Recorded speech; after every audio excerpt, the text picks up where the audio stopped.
What if I told you the only thing that you need to start turning your marriage around faster than 99% of men ever will is a 3-step system that feels backwards at first, but it works better than anything that you've actually tried before. Now, this system takes you out of the cycle of conflict, silence, and emotional burnout, and it rebuilds connection, respect, and attraction again, even when things look hopeless. The overall relationship is much more harmonious in many respects. There's a lot of bliss. She's very loving and says kind things, and there's definitely more physical connection. It's just a sense of mutual commitment, mutual trust. We're in it together. No one's going anywhere, and we're feeling good about where we're headed. Now, I will show you how to achieve all this through the ARC model. These simple principles that defy instinct. Is to do almost the exact opposite of what you think you're supposed to do.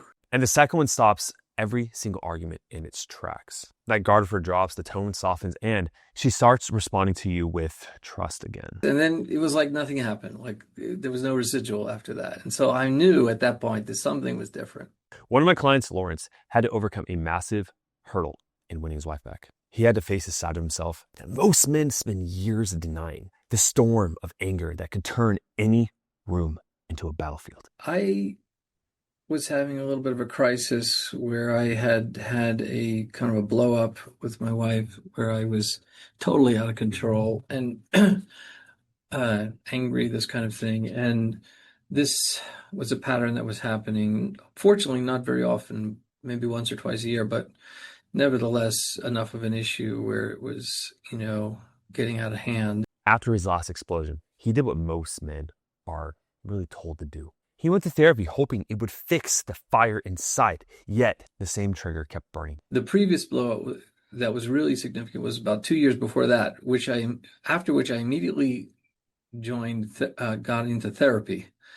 And after I had this blowout, I realized that therapy did nothing because I was really back at square one. So the therapy didn't provide for me what I needed. And this time, his temper crossed a line that he couldn't take back. It was an angry outburst on my part relating to our finances and how she handles money versus how I handle money. And it didn't go well. I had this outburst in front of our kids and her parents. So it was like, okay, everybody was affected. In the silence that followed, he saw what really was at stake. You see, this wasn't just another argument. It was the literal moment that could end his whole entire marriage. I knew that this could be like one of those moments that leads to divorce. That night, his heart was racing and his mind was spinning around. Lawrence did the only thing he could.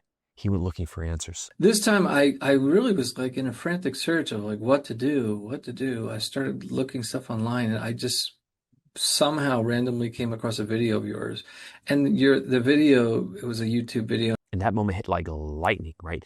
A single spark that would set his path to change everything. It was just kind of an epiphany moment where I'm like, I think this is what I need. Now, I talk a lot about radical responsibility on this channel. You see, Lawrence's preemptive action was that ownership. He didn't wait for his wife to drop the D word. He knew that was coming. Instead, he looked in the mirror and he faced the storm inside. And he started putting in the elbow grease to show up differently for his family, but most importantly, for himself. And this takes us to the first principle in the ARC framework. It tackles an issue so many men face without even realizing it. It's a hidden pattern that quietly erodes connection until one day she doesn't see you the same way anymore. When you fix this, you not only rebuild attraction, you reignite something that's, even deeper than she thought was gone. For a woman to be with a man, the number one thing isn't love, it's respect.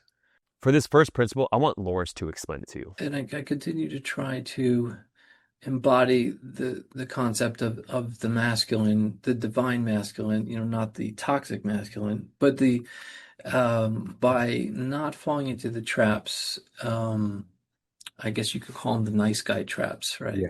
It is called authentic polarity. This principle means reclaiming masculine balance by stepping out of the nice guy trap. You stop chasing approval and tiptoeing around her. And you stop asking, is everything okay 10 times a day? You don't want to reach out anymore because she knows reaching out is to calm your own anxiety, to make sure she's still going to be there. Kind of holding my ground a little bit more and saying, not always asking for permission to do everything and sort of saying, this is what I need to do tonight. So I'm going to do that. Hope it's okay. Being kind about it. Instead, you stand up straight and clear with your choices and you lead in the correct way. For example, if you want to invite her to dinner, you say, I'm grilling at 6, you're welcome to join. It's plain, it's warm, and it's final. And when you don't want something, you give a clean no. There's no excuses, just one line, right? Done. There's no explaining yourself. You're not afraid of how she's going to react because you have backbone. When that backbone is emotional strength that she needs to lean on herself to feel safe with you. When conflict shows up, which it inevitably will, you don't blow up, right? You don't fold. You take a slow, deep, calm breath. You hold eye contact and you speak from your heart in a concise manner. So when you mess up, you own it in one sentence. You say something like, that's right. I was late. It's not going to happen again. And then you just stop talking. Okay. When you lead with quiet certainty, she sees a steady man who sets the direction and keeps his word. That steadiness brings back the number one thing that she needs to feel toward you. It's that thing that honestly it reignites attraction and draws her closer to you again. For a woman to be with a man, the number one thing isn't love, it's respect. Right? She has to esteem and respect and see this man as his own whole individual man, right? Complete without her, right? And as you know, a lot of men will put their wives on pedestals. They make her their god. Like, I'll do anything for her as long as she's happy. Like, when she's unhappy, I'm destroyed. And that's because they tied up their self-worth into their wife. However, there's something that most men get wrong here. And honestly, it's the mistake that it keeps their wives from ever trusting their change is actually legitimate and going to last. And this is why it is so important that you don't always forcibly disagree with her. A lot of guys take this concept. They're like, oh, I'm going to start arguing with my wife. I'm going to disagree with her. No, it's like, you're two different people. You should naturally disagree because you're different people. It shouldn't have to be forced. But a lot of men, right? They'll take those moments where they're like, I don't agree with what she's saying, but I'm just going to agree with her just so I can like move forward from this. But every time you do that, it's like a little stab against your soul. I don't want to be too dramatic here, but it really is. And she feels that you're not being authentically who you are because your wife knows you almost better than you know yourself, right? And so she knows parts of you almost better than you do know yourself because it's like a shadow to you. So, those moments where it goes against your values and she's purposely testing you to see if you actually disagree with her because that's actually she wants you to. That's what maintains respect, even if you go into conflict. Because a lot of men learn early on, myself included, conflict equals bad. Or if I'm going to fight, then they're going to leave me, right? But a lot of times you have to relearn that no, conflict isn't a bad thing. In fact, it helps build the relationship. And so reframing conflict is a huge component of it as well. Now, Lawrence understood this fast, but living it took practice. He started noticing those small moments where he stayed quiet to avoid the tension and how he catches himself before falling back into old patterns. Yeah, this is one of my major challenges because I still catch myself doing that. I catch myself not challenging something that she said and letting it slide when I feel inside probably that's not the right thing to do. So I'm catching myself doing that, and the goal for me is to be more comfortable with conflict. And I'm not concerned about conflict because I think she's going to leave me. I'm more concerned about conflict because I am concerned about how I'm going to react. And so my goal, my challenge is to face conflict and feel good about how I handled the situation, that I can walk away and said, okay, I took on the conflict. I knew the conflict was going to come and I handled the conflict well, and I stood my ground on whatever value it was that I was holding up, without becoming overreactive. Now, before we get into that second principle, I want to address a real challenge that a lot of men bring up. Most men say it's really hard to lead because their wife is just type A. She's so damn good at it. She's an independent woman who grew up taking the lead and taking care of herself. A lot of it's very counterintuitive until you understand, like giving her whatever she wants, whenever she wants, and agreeing with it. It seems like the right thing to do, but it actually is not. And my wife is a very headstrong kind of person who has very strong opinions and things, how she wants things to be. And she has quite a masculine quality to her in that sense, where she likes to be the leader. And so I'm learning how to gently, push against that without taking that away from her, because that makes her feel in control, and she's a little bit OCD and this kind of thing. But that is like, that's probably going to be a lifelong challenge, but that's kind of the is to do almost the exact opposite of what you think you're supposed to do. You have to push back and not say, okay, honey, okay. Because I was very much like, the happy wife, happy life thing where, oh, whatever you want, it's all fine. I'll be over here. Uh, You take over. And like, it doesn't work. and just to elaborate on why that doesn't work is because Now, that dynamic is way more common than most men actually realize. Your wife might be driven and organized. Maybe she leads teams at work, right? She's just that operational powerhouse. I get that. But you have to recognize she wants to turn that switch off and needs your help when she comes home. So if you find yourself avoiding conflict, saying it's easier for her to lead, but over time, that's what kills polarity. Now, polarity isn't about overpowering her. It's about staying grounded in your masculine center while she's in her power. When you hold calm, steady, and you keep your frame, that allows her to soften and relax, okay? She can feel safe that you've got it. You can handle it, right? She doesn't need to worry to do anything. She doesn't want to be the leader in the home, right?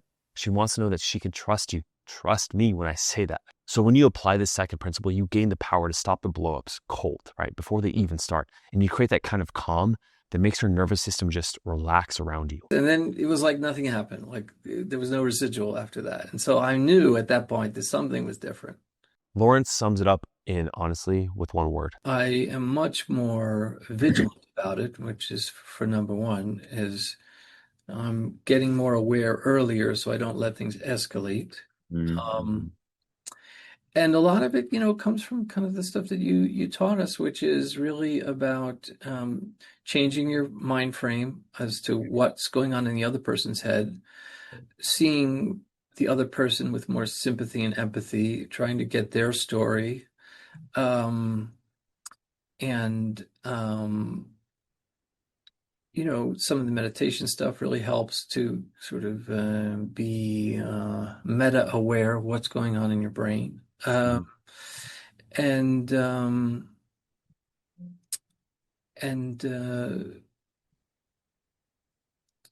giving the most important thing I think is giving myself time and pause before making responses in the emotional state. Yeah, I mean, I really got a lot out of the whole masculine concept of really holding a frame. And he drops a lot of gold there, right? But first of all, he's describing something I call the reactive override mechanism, or the ROM. It's the science of staying calm under fire. Now, every man that has a split second, the moment that she says something sharp, she rolls her eyes, she tests her patience, and your body it lights up, right? Your pulse jumps, your chest tightens. That's your old wiring taking over. If you let her, she will draw you into the drama. She will draw you into the conflict. She will draw you into the emotions. And then you just got two emotional people. Like, it doesn't work so well. But the reactive override rule, it breaks that loop. You learn to stay in control of yourself when everything inside of you wants to fire back. Now, studies in neuroscience actually show it takes only about 6 seconds of conscious breathing to interrupt the stress cycle or your old reactive brain. And that pause tells your nervous system, hey, relax, you're safe.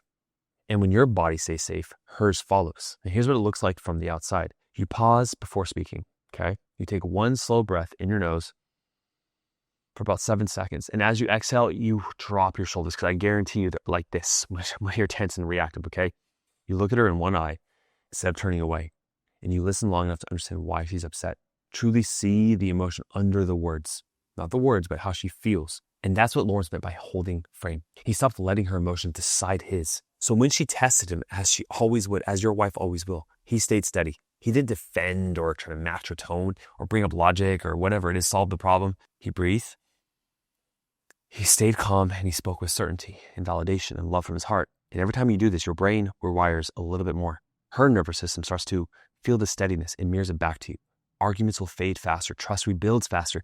And before long, she starts coming closer to you again because she finally feels safe with you. When we have the angry husband, there's typically a lot of fear and distrust. And I feel like that has dissipated almost completely, where I don't get the feeling that she's fearful and that she's very loving and says kind things, and I say kind things back. Now, I want to dive deeper into this principle because I really want to give you the best tools for leading under pressure. For example, let's take this incident that would have sent Lawrence into a spiral in the past. There was an incident that happened where it wasn't too long after I started the program. I don't even remember what the subject was, but she just decided to rip me a new one and just went after, pushed all the buttons and you're not good enough of this and you're too much of that. And this, it's all the stuff that comes up. And I just stood there and I just, there was no response. I just like, okay, I'm hearing you. Okay. And this went on for, I don't know, a good 10 minutes where she just was just pulling out all the stops. And, normally I'd just be defensive and this and that and logic and this and that. None of that. And it was kind of straight. So at the end of the 10 minutes, I'm like, okay, well, I'm hearing you, And then she takes a big breath and like a sigh and like, whew, and then she's like, well, thanks for listening. And that was it. It was like, that's not how it usually goes. I don't think most would realize what a breakthrough that is. 10 straight minutes of just emotional fire, and he didn't flinch. No defense, no logic, no raised voice, just presence. She actually was somehow able to even appreciate my response as being different than the normal response.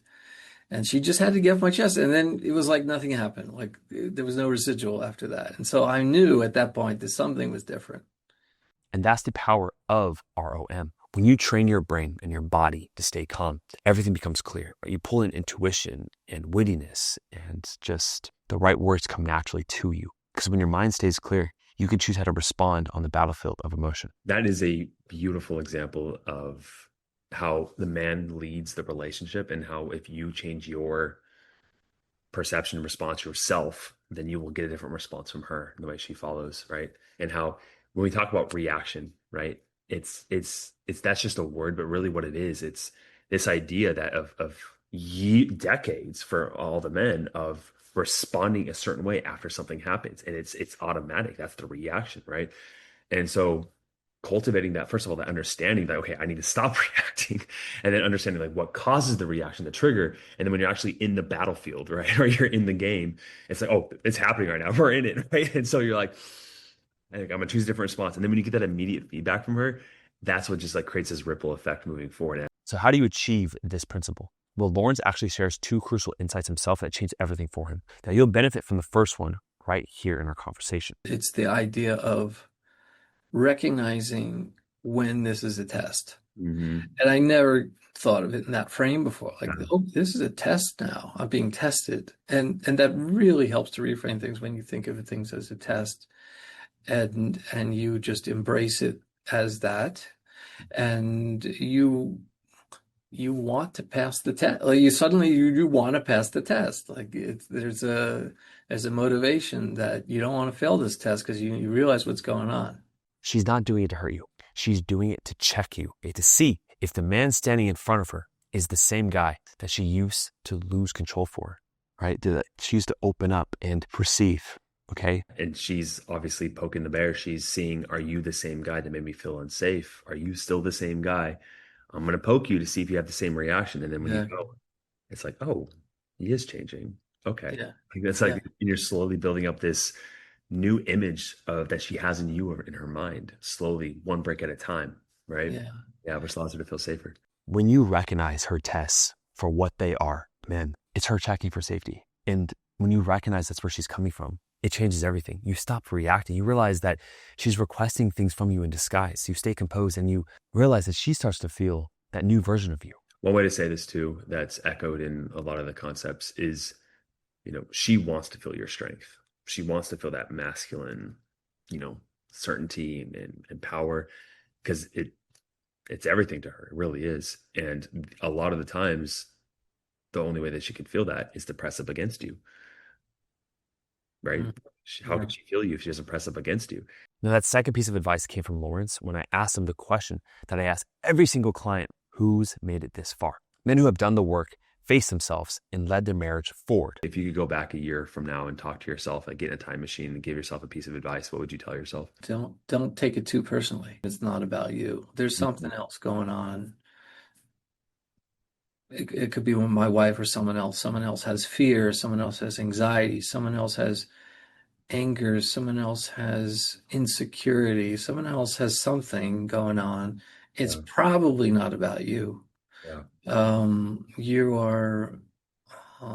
are proximate to that person, so they're going to go at you. But if you're able to really empathize in that way, then it cuts out a lot of the unnecessary conflict and reaction that you might give. It's hard. It's a hard thing to do when you're in the moment, but if you think it's not about you, it helps. Now, not taking it personally sounds simple, right? But I mean, this is advanced emotional control because you have such an automatic reaction to take things personally because she's speaking to you. Removing yourself from the emotional storm long enough to see what's actually happening underneath it is the skill we're talking about. Not taking it personally. I really want to elaborate on that because it can confuse some people. I did a video on paradoxes that we talk about, like things that are simultaneously true. And this one is, it's about your behavior, right? Mhm, But it's not about you. And if mhm, you separate your behavior from you when she attacks certain things that you do, you mhm, don't feel like, oh, I'm not good enough, which a lot of guys feel. There's like a wound mhm. there. It's like, oh, she's calling out this behavior that makes her feel unsafe. I can change my behavior. It's not, am I angry or do I experience anger? And I always like to Yeah, call out guys on that, like, you can say I'm an angry person or I experience anger. And when you separate yourself from the behavior, it's so much easier to overcome. You see? So like that's a beautiful statement about not taking yeah, it personally about your own behavior. Every man watching this, now you need to understand this distinction, okay? When you stop reacting on this impulse and start responding with awareness, you become unshakable no matter what's happening. it's like putting on a different set of glasses and just looking at things differently, Yeah. and being not getting too drawn or sucked in. Now, the best way to achieve the results like Lawrence is set up a call like he did by clicking the link down below and getting on a call with the marriage evaluators. On that call, we're going to give you a blueprinted system based on your experience with your wife. And we're going to tell you exactly what you need to do, the right corrective action in the right order to start the process of winning your wife back. But only set up a call and click that link if you're fully committed and ready, invested to make a change, okay? All right, click that link and we will get you on a call with our team. This last principle, it makes her feel that quiet, irresistible draw back toward you again. You know, where attraction just, it happens naturally. It's not forced. And she's like, you're going to do what? Listen to Lawrence describe this cognitive expansion model. The other thing that was really significant was it's about you, right? I started doing a lot of the work there and started thinking about purpose and thinking about values and the important things of like going back into myself. With this principle, it's where you rebuild direction from the inside out, okay? It's about remembering who you are before conflict and doubt. You start living in each day with intention again, right? Intention means you set the vision and the identity you want to be in each individual moment. You define what matters most. You create the meaning of your life, and you let your values guide your actions throughout that intention. This means you follow through on what you say you'll do. There is consistency with who you are and who you say you are. You start caring about your health again. You set goals. You strive towards life. You connect with people. You have charisma. You have that confidence you had when you first met her. And every small direction you take strengthens you again. And one of the things I decided to do at that time, not too long after that incident, was go and do a volunteer shift at Habitat for Humanity. And that's not something I ever did before, but I felt like this fits with my values, right? It's charity. I like working with my hands. Feels good. It's also a chance for me to be social, and I have a little bit of social anxiety, so I'm pushing myself there. When you focus on growth, challenge, you go towards your fear because it is a compass towards your growth. You stop focusing on her. You stop reacting to her. You stop thinking about her as much. Your energy is back towards you. You're not performing. You're living through the man that you are supposed to be. And that's leadership. And women can feel that difference immediately, even if she doesn't see it. She will feel it, okay? Because I've seen it far too many times and not recognize it, just like with Lawrence. And she's like, you're going to do what? Like, I'm going to Habitat for Humanity. And then, so I did my shift. She's like, I'm so proud of you for doing that. That's like the most amazing thing. And like, again, it was just one of those moments where she realized something different was happening.